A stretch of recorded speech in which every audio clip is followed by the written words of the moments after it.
আসসালামু আলাইকুম সুধী দর্শক, আমন্ত্রণ জানাচ্ছি ফুডিশ ফানের আজকের আয়োজনে। আজকের রেসিপিতে আপনাদের জন্য রয়েছে একদম ঝরঝরে পারফেক্ট এই জর্দা সেমাইয়ের রেসিপি। আমরা অনেকেই এই সেমাইটা বানাতে গেলে হয় নরম হয়ে যায় বা শক্ত রয়ে যায়, সেদ্ধ হয় না। তো আজকের এই রেসিপিতে আপনারা পারফেক্ট জর্দা সেমাইয়ের রেসিপিটি পাবেন। চুলায় একটা কড়াই বসিয়ে দিয়েছি, এর মধ্যে আমি 1/3 কাপ ঘি দিয়ে দিলাম। তবে আপনারা চাইলে অর্ধেক ঘি অর্ধেক তেল এরকম করে ব্যবহার করতে পারেন। জর্দা সেমাইয়ের টেস্ট মূলত নির্ভর করে ঘিয়ের উপরে। এই রেসিপিতে যদি আপনি ঘি ব্যবহার করেন তাহলে অথেন্টিক জর্দা সেমাইয়ের যে টেস্ট সেটা পাবেন। তবে আপনাদের কাছে ঘি না থাকলে এর পরিবর্তে তেল ব্যবহার করতে পারেন, তবে সেক্ষেত্রে টেস্টটা কিন্তু কম হবে। এখন এর মধ্যে আমি দিয়ে দিলাম একটা মিডিয়াম সাইজের তেজপাতা, দিয়ে দিলাম এক টুকরো দারচিনি, 3টা সাদা এলাচ। এরপর আমি দিয়ে দিব কিছু ড্রাই ফ্রুটস। প্রথমেই দিয়ে দিলাম 2 টেবিল চামচ কাজু বাদাম, 2 টেবিল চামচ কিশমিশ। এখন এগুলোকে কিছুক্ষণ ভেজে নিব। খুব বেশি ভাজার দরকার নেই, হালকা একটু ভেজে নিয়ে এর মধ্যে দিয়ে দিব সেমাই। আর আজকে আমি যে সেমাইটা ব্যবহার করছি সেটা হচ্ছে লম্বা যে সেমাইটা পাওয়া যায় সেটার 200 গ্রামের যে প্যাকেট আছে সেই এক প্যাকেট সেমাই ব্যবহার করছি। আর সেমাইগুলো কিন্তু আমি একদম ঝুরঝুরে করে ভেঙে নিইনি, ঠিক এরকম করে ভেঙে নিয়েছি। এর ফলে যখন আমরা সেমাইগুলো রান্না করা শেষ হলে এগুলো একদম গলে যাবে না।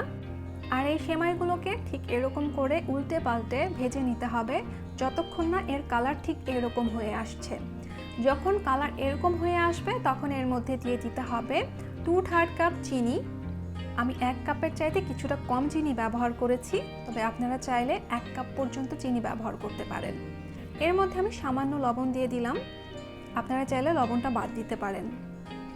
এখন এই চিনি কিছুক্ষণ এর সাথে ভেজে নিব। সেমাই ও চিনি কিছুক্ষণ ভাজার পর এর মধ্যে দিয়ে দিব 2/3 কাপ পানি আর 1/3 কাপ তরল দুধ, অর্থাৎ পানি ও দুধ মিলে মোট 1 কাপ হয়েছে। এখন এই পানি, দুধ ও চিনি কিছুক্ষণ নেড়ে মিশিয়ে নিব যতক্ষণ না চিনিটা গলে যাচ্ছে। এইভাবে সেমাইটাকে রেখে দিলে নিচে চিনিটা লেগে যেতে পারে। তো এরকম নেড়ে মিশিয়ে নেওয়ার পর যখন চিনি ও পানি মিলে কিছুটা পানি ছাড়বে তখন এরকম ঢাকনা দিয়ে ঢেকে চুলার জাল একদম লোতে রেখে এটাকে রান্না করতে হবে 5 থেকে 7 মিনিট। আর চেষ্টা করবেন এই সেমাই রান্না করার সময় চুলার জাল লোতে রেখে প্রথম থেকে রান্না করার, অর্থাৎ সেমাইটাকে ভেজে নেওয়ার সময়ও লো আঁচে রেখে এটাকে ভাজবেন। এতে করে সেমাই পুড়ে যাওয়ার কোনো সম্ভাবনা থাকবে না। সেমাই একদম সেদ্ধ হয়ে গিয়েছে দেখে হয়তো বুঝতে পারছেন, আর সম্পূর্ণ পানি ও দুধ টেনে নিয়েছে। এখন এই সেমাইগুলোকে আমি একটু আলগা করে দিচ্ছি, আর এই পর্যায়ে কিন্তু চুলার জাল বন্ধ করে দিতে হবে। এরকম করে সেমাইগুলোকে একটু আলগা করে নিয়ে তারপর এটাকে আমি ঢাকনা দিয়ে এভাবেই রেখে দিব সম্পূর্ণ ঠান্ডা হবার জন্য। এই পর্যায়ে আমি ঢাকনা উঠিয়ে নিচ্ছি এবং এই সেমাইটাকে ঠিক এরকম 2টা কাঁটা চামচের সাহায্যে এরকম করে ঝুরঝুরে করে নিচ্ছি। আর এই সেমাইটা পারফেক্ট তখনই হবে যখন আপনারা এর পরিমাপটা ঠিক রাখবেন। এর কোনো উপকরণ যদি কম বেশি হয় তাহলে কিন্তু এটা পারফেক্টলি কুক হবে না, অর্থাৎ এটা আধা সেদ্ধ থাকবে, অর্থাৎ শক্ত শক্ত থেকে যাবে, অথবা অতিরিক্ত সেদ্ধ হয়ে এটা গলে যাবে। তো আপনারা দেখে হয়তো বুঝতে পারছেন সেমাইগুলো কতটা সুন্দরভাবে সেদ্ধ হয়েছে আর কতটা ঝুরঝুরে হয়েছে। আমি যে মশলাগুলো ব্যবহার করেছিলাম সেগুলো আমি উঠিয়ে নিচ্ছি। আর এখন আমি এই সেমাইটা সম্পূর্ণ ঠান্ডা হবার পরে একটা সার্ভিং ডিশে সার্ভ করে নিচ্ছি। সহজ রেসিপিতে আজকের এই জর্দা সেমাইয়ের রেসিপি শেয়ার করার চেষ্টা করেছি। আশা করছি আপনাদের অনেক পছন্দ হয়েছে।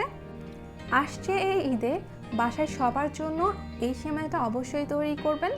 আর রেসিপিটা ফলো করে যদি তৈরি করেন তাহলে এইটুকু আশ্বস্ত করতে পারি আপনাদের এই সেমাইটা একদম পারফেক্টলি রান্না হবে। তো আজকের এই রেসিপিটা আপনাদের কেমন লেগেছে সেটা কিন্তু আমাকে অবশ্যই কমেন্টে জানাবেন। আর পরবর্তীতে এরকম সহজ ও নতুন রেসিপিস পেতে আমার চ্যানেলটি সাবস্ক্রাইব করে পাশে থাকবেন। আজকের মতো এখানেই শেষ করছি। সকলে অনেক ভালো থাকবেন। আল্লাহ হাফেজ।